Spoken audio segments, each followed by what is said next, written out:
Ô, gente, daqui a pouco tem Galo e Betim na Arena MRV. Eu vou gravar esse vídeo, inclusive, sair de casa. Acabei de comprar meu ingresso no Avide Querido ainda. E, rapaz, bem mais caro. Meu amigo pagou 32 com antecedência. Pra mim saiu por 81, mesmo com o Galo Forte e Vingador. Entendi nada. Mas a gente tá indo pra lá. Porém, antes do pós-jogo de Galo e Betim, eu precisava falar algumas coisas aqui no canal. E eu não queria que fosse no pós-jogo. Eu errei por não gravar durante a semana, mas eu cheguei com um monte de coisa. Léo Pedrosa saiu do canal, o Savel saiu do canal, cheio de exigências de contrato, camarim e tudo mais na Arena MRV, não dava para atender. E a gente tá montando uma equipe nova, inclusive com mais gente. E mais normal que o Savel, que pelo menos não me trouxe nenhum processo. Sucesso pro Léo Pedrosa trabalhando lá no Galo e pro Savel aí nessas loucuras da vida, beleza? Bora lá, primeiro 2026 abençoado. Galera, eu fiquei 3 semanas off sem ver nada de Galo. É claro que assim, rodando pelas ruas de Minas, é quase que impossível você não ficar sabendo, porque o pessoal vai chegar e falar: vai, o Rony tá indo pro Santos mesmo? Eu falava: meu amigo, eu não tô vendo nada. O cara ficava meio assustado, mas eu realmente me desconectei, porque durante o ano vocês percebem que eu fico madrugada, manhã, tarde, noite, sempre trabalhando com isso, por isso eu quis me desconectar, mas um ano abençoado para nós, já que é nosso primeiro encontro aqui no canal. Queria falar primeiro sobre a situação do Hulk e Galo, mas para isso eu vou me conectar com outro ídolo do Galo, um ídolo que desembarcou aqui em 2009, depois de um 2005 caindo para a Série B, 6 na Série B, 7 muito ruim, mas 8 anos de centenário horroroso, e que o Galo vivia seu pior momento da história, a pior década da história. Ele vem aqui e dá uma química muito legal com o clube, com a torcida, com música, com comemoração, com grito da arquibancada, um Mineirão lotado. Então, eu queria voltar para falar dele. Por que o Tardelli? Porque o Tardelli, ele, depois que saiu do Galo, não foi nem para a Rússia no primeiro momento, porque quando ele vai para a Rússia depois, e acho que até para o mundo árabe, ele volta para o Galo naquele momento para fazer parte do time campeão da Libertadores, e mesmo campeão da Libertadores e da Copa do Brasil e da Recopa. E mesmo depois disso tudo, quando o Tardelli estava fora do Brasil e decidiu voltar para cá e não vestir a camisa do Galo, muita gente jogou por terra toda a idolatria, toda a história do Tardelli aqui. É muito comum na internet hoje esse comportamento. Eu sei disso. E sei também que não corresponde à grande maioria da torcida. Mas por mais que a gente tenha um percentual baixo com esse comportamento na internet, faz um barulho grande. Mas é muito comum eu ouvir assim: o Tardelli para mim perdeu a idolatria quando decidiu ir pro Grêmio. Pô, então peraí, uma idolatria muito frágil então. O Marques perdeu a idolatria porque ele pipocava em jogos decisivos. Idolatria frágil então. Porque ele saiu quando o Galo foi rebaixado. E o Reinaldo apagou toda a história dele quando deu uma entrevista sobre Aí eu acho que a gente está fazendo um esforço enorme para pagar com traição a quem sempre deu a mão. E sei que o Rei deveria evitar aquela frase. Inclusive hoje é aniversário do Rei, parabéns para ele. Era o nosso William Wallace na briga ali contra a Inglaterra, e de repente ele não pode falar que quer morar na Inglaterra. Né? Entendo muito bem quem faz isso, quem comentou sobre isso. Porém, hoje eu percebo que as pessoas querem apagar da história nomes que contribuíram demais por um estalar de dedos. E isso começou a acontecer com um pequeno movimento, e esse foi bem dividido, mas uma pequena parcela da torcida falando que o Hulk está destruindo a história dele aqui. Pelo amor de Deus. O Vitor, essa é uma boa. O Marques também foi diretor de futebol e muita gente falou que ele tinha apagado a história dele aqui. Eu perdi o meu amor pelo Vitor, que tá aqui, por causa desse trabalho dele no Atlético. Então você nunca amou o Vitor, cara, na moral. Se for contratação errada, ou se um cara foi infeliz na profissão dele tentando ajudar o Atlético, apagou o que você sentiu naquele 30 de maio de 2013, contra o Nils, contra o Olímpia, mas de um modo geral aqui no Atlético, aí não era amor de verdade. Aí é realmente pagar com traição a quem sempre lhe deu a mão. E eu sou um cara que aqui no canal, quem é fã de carteirinha do Camisa 12 sabe, que normalmente eu me posiciono sempre do lado do torcedor. Porque eu percebo que muita gente tenta empurrar incompetência de decisão de administração do clube, um monte de coisa pro torcedor. Eu falo: não, pera aí, vamos lá. O problema é seu, o erro é seu. Não vem empurrar aqui pro Severino que tá tomando uma cachaça no bar, não. Beleza? Só que nesse caso, uma parcela da torcida começou com esse papo que me incomoda muito aqui no Atlético, que é jogar por terra histórias gigantes, histórias grandes, histórias de que... Você imagina, gente, se naquele período ali da década de 40, 50, Zé do Monte, o Baldo, Cafunga, o que essa galera de internet ia cancelar esse povo, pelo amor de Deus. Enfim, esse era o primeiro recado. No Tardelli, por exemplo, eu falei no Alterosa Esporte, falei assim, eu não decido vida de jogador, gente. Eu tô falando de uma decisão da vida do cara, da família do cara. E eu entendo que ele pode sim amar muito o Atlético e optar e falar, olha, a forma como o clube está agora, o treinador, a forma de jogar, por N motivos, eu opto por ir por outro caminho. Mas toda decisão, ela tem o contraponto. O Jô Soares uma vez falou algo fantástico. O filho dele queria levar, o filho dele era uma criança especial e queria levar 5 livros para casa. Ele falou, não, 5 é muito. Escolhe 2 e eu levo para você. Ele falou, então eu não quero nenhum, porque escolher é perder. Eu vou perder 3. E essa frase me marcou muito, porque escolher é perder também. Então, quando o Tardelli optou para ir para o Grêmio, eu falei, olha, eu não vou decidir por ele. Porém, quando ele estava na reta final da carreira e optou por vir para o Galo, encerrar no Galo, queria voltar, eu falei, cara, falei no Outro Esporte, inclusive na época ele até fez a gente parar de se seguir, de aquele bloquear, desbloquear, né? São silenciados até hoje as histórias dele, não consigo ver, apesar dele me seguir de novo. Mas na época eu falei, eu entendo que naquele momento não era para você tinha algo melhor, e agora não é também para você voltar, agora eu tô vendo pela ótica do clube também. E é assim que funciona, gente. A gente tem que resolver as coisas mais no beabá, no papo reto. Infelizmente, às vezes dói para um dos lados, doeu quando ele foi pro Grêmio, cai, doeu nele quando ele não conseguiu encerrar a carreira aqui. Então, quando você toma uma decisão, você paga o preço daquilo que você deixou de ganhar, daquilo que você perdeu. E não pode existir também o desrespeito do clube com o ídolo. Eu dei uma porradinha no torcedor, né? Você não pode usar, de repente, um meio de comunicação que você tem, o poder de soltar uma informação aqui ou outra para parceiros que postam, que publicam ali, para dar um ar, uma pressão diferente no ídolo.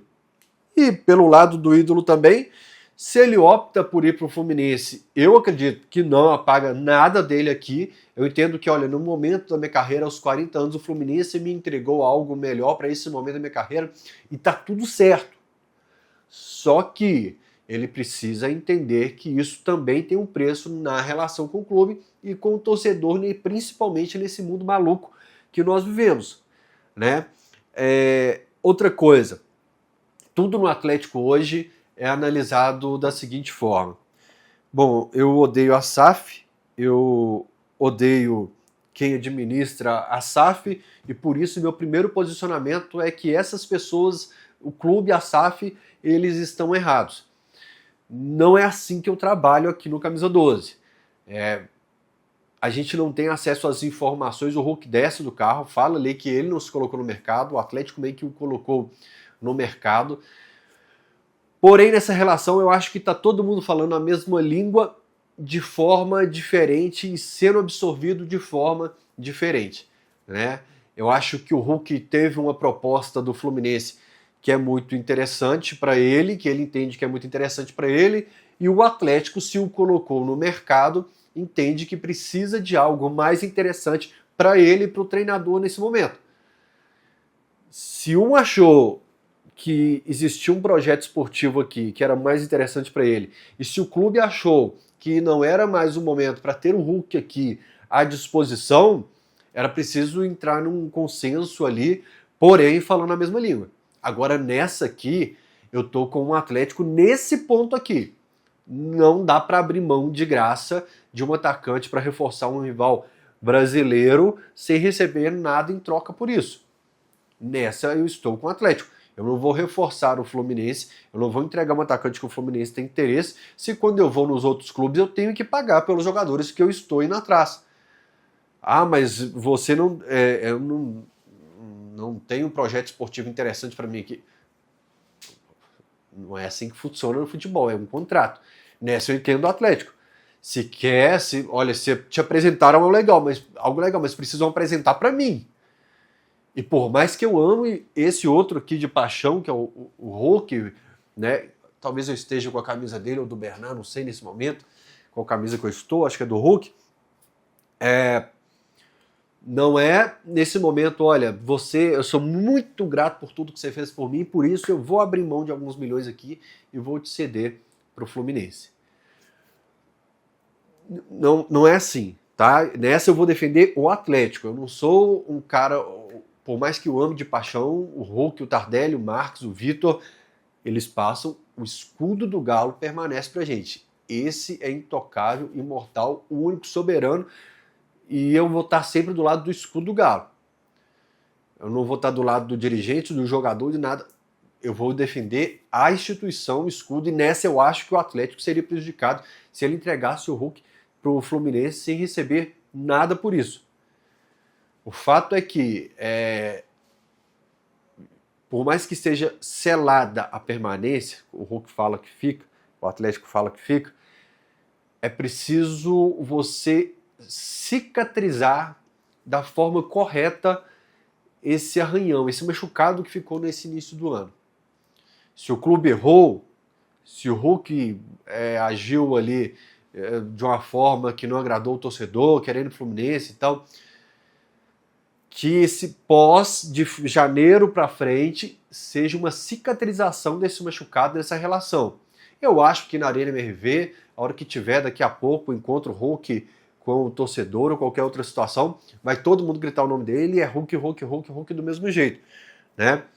Porém, institucionalmente, é uma temporada que falaram sobre o documentário aí, que eu acho sim que tinha que ter um documentário foda, pica mesmo, um documentário sobre tudo que o Hulk fez aqui. Sobre as pessoas que esses encontros de crianças que geraram encontros, matérias legais, fotos, vídeos que arrancaram lágrimas da gente, pessoas do clube que conviveram com ele, pessoas na cidade, torcedores com histórias legais, histórias do Hulk, histórias da família do Hulk. Você pode lançar episódios, você pode lançar um mega filme, mas eu acho que Hulk Atlético merece sim um grande filme, e se ficar realmente no Galo, você tem mais 10 meses para fazer isso. Mas eu acho que merecia sim um documentário, uma história, por capítulos que seja, cada capítulo pegando uma vibezinha ali, jogadores que estiveram com ele, inclusive que já saiu do Atlético, pegando tudo o que esse cara representou por aqui. Sampaoli nessa história. A análise nossa como torcedor é uma, como gestor tem uma, como Hulk é uma, e tem a análise do Sampaoli.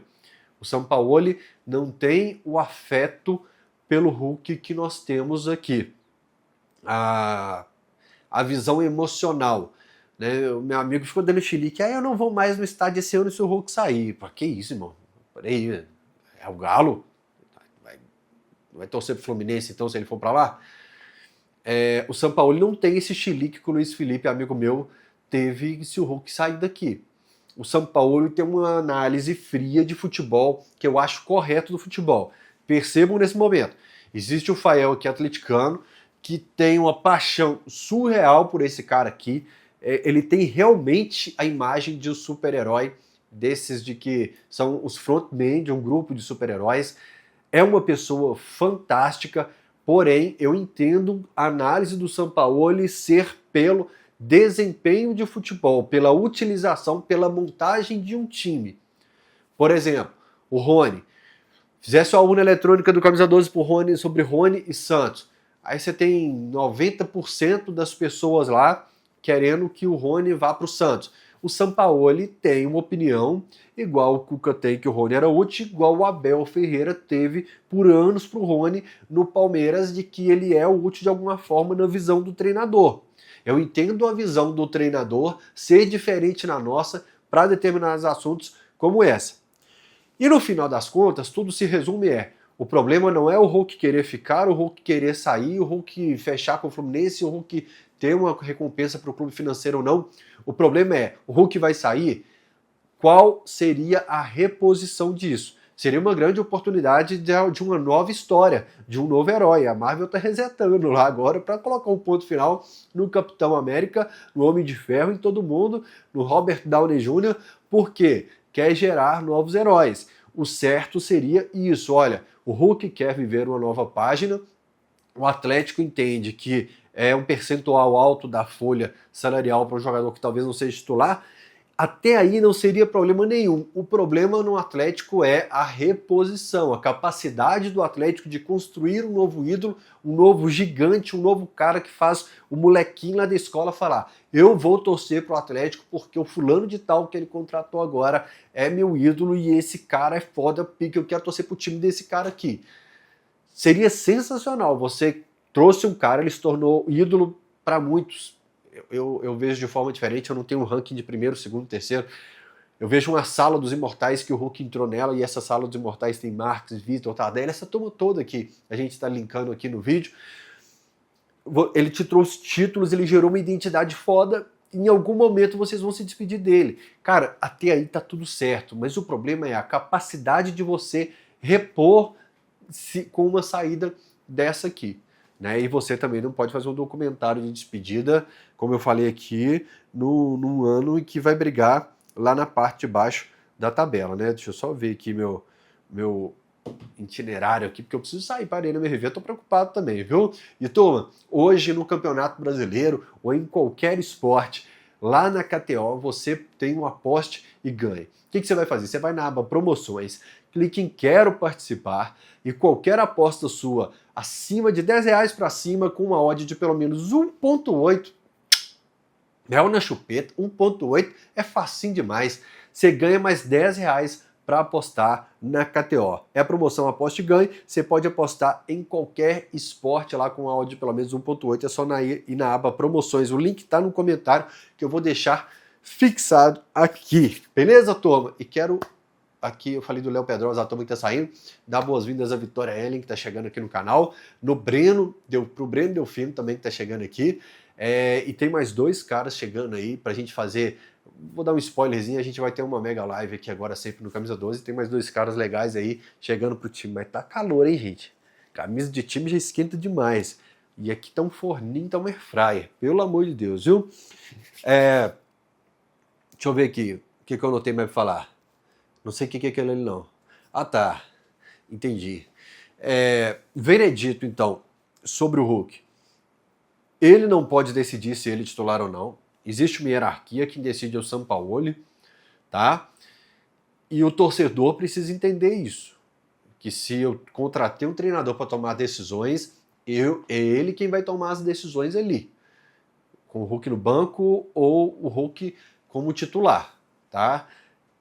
Tô curioso para saber com as novas peças como vai funcionar esse galo e confiante que ainda teremos mais reforços. Vamos falar de reforço então? Encerrar esse diálogo sobre o Hulk aqui. Alan Minda. Cara, eu não sei como vocês se comportam, vocês vivem no dia a dia, mas eu não acompanho muito o campeonato belga, holandês, tailandês, japonês e tal. Então eu não posso vir aqui na internet de acordo com o que eu li de outras opiniões e falar o Alan Minda pode ser interessante aqui. Eu tô tão curioso como vocês, e eu preciso ser honesto. É um jogador que parece interessante, de drible, de velocidade, de profundidade, linha de fundo, pode até gerar um entrosamento ali pelo lado direito. Aliás, eu acho que o Equador tem que marcar os jogos dele para Belo Horizonte, né? Porque, pelo amor de Deus, Preciado e Alan Minda pode gerar ali uma conexão pelo lado direito. E o Atlético na final da Sul-Americana, ele ficou um time muito torto. O Atlético pegava a bola e tentava acionar o Dudu o tempo todo pelo lado esquerdo, tanto que até reforçaram a marcação por ali, falando, esse baixinho aqui dribla demais, não vou dar conta sozinho não. E pouco ou nada atacava pelo lado direito, até a entrada do Scarpa, que vai dar aquela bola, desculpa lembrar, gatilhos, deu aquela bola de cabeça pro Biel, que para mim é muito mais absurdo que o outro lance. Mas o Alan Minda, o Atlético começou a dar certo com o Sampaoli, depois daquele gol contra o Bolívar, do Bernard de cabeça, quando ele reforça um pouco o lado direito. Ele faz a dobradinha Scarpa-Bernard ali naqueles jogos com Mirassol, Juventude, Cruzeiro, por ali. Eu elogiei muito a dobradinha Scarpa-Bernard pelo lado direito, mas ele falava sobre a decisão de tirar o Scarpa, que ele queria mais profundidade, mais linha de fundo ali.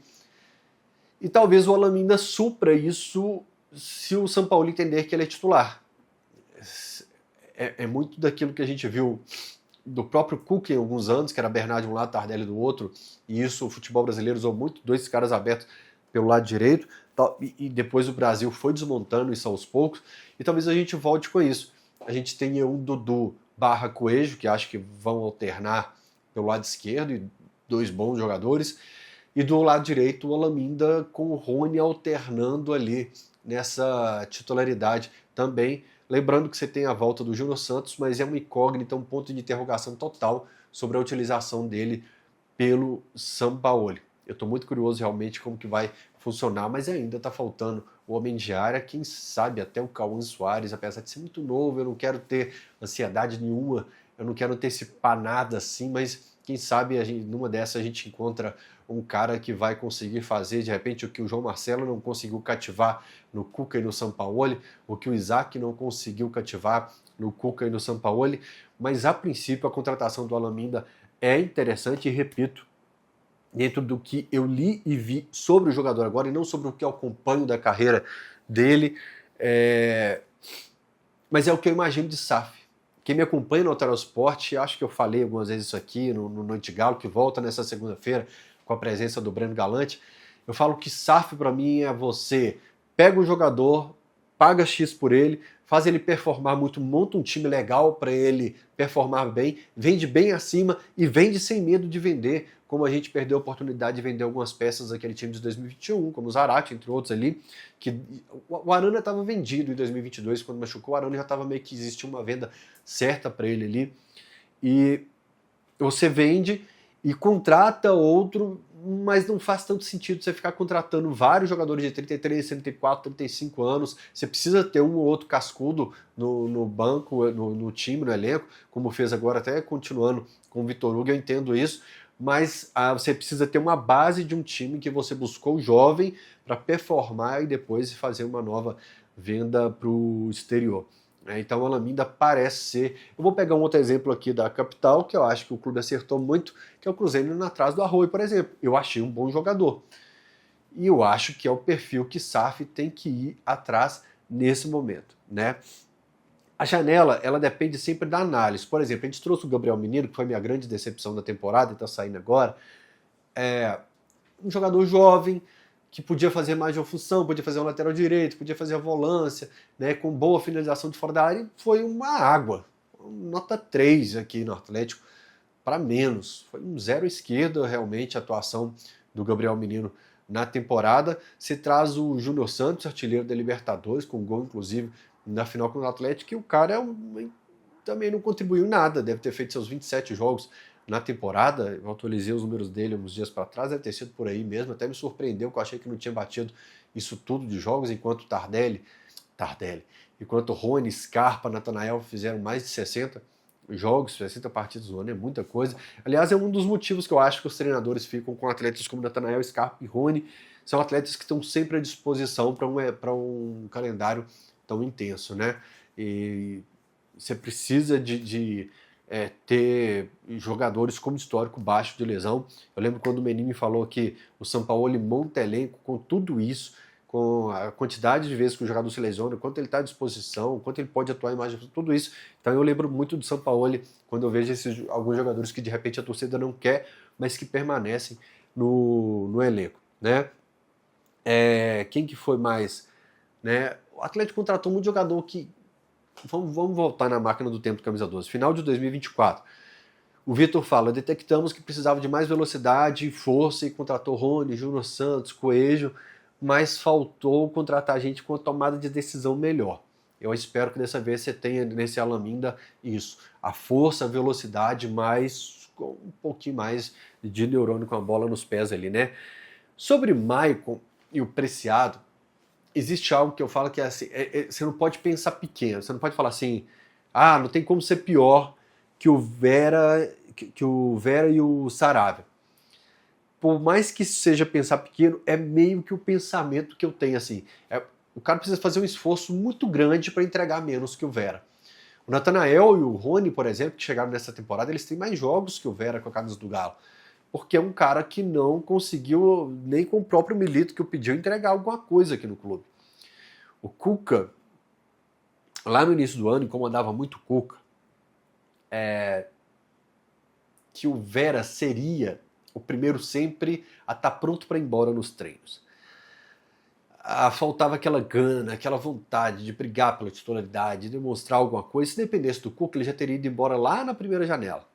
Na janela do meio do ano, o Vera já não estaria por aqui. E no segundo semestre também, você poderia até falar assim, ah, é melhor o Vera, mas é muito do tipo, ah, o Gabriel Menino não entrega nada, o Patrick tá só no DM, tá.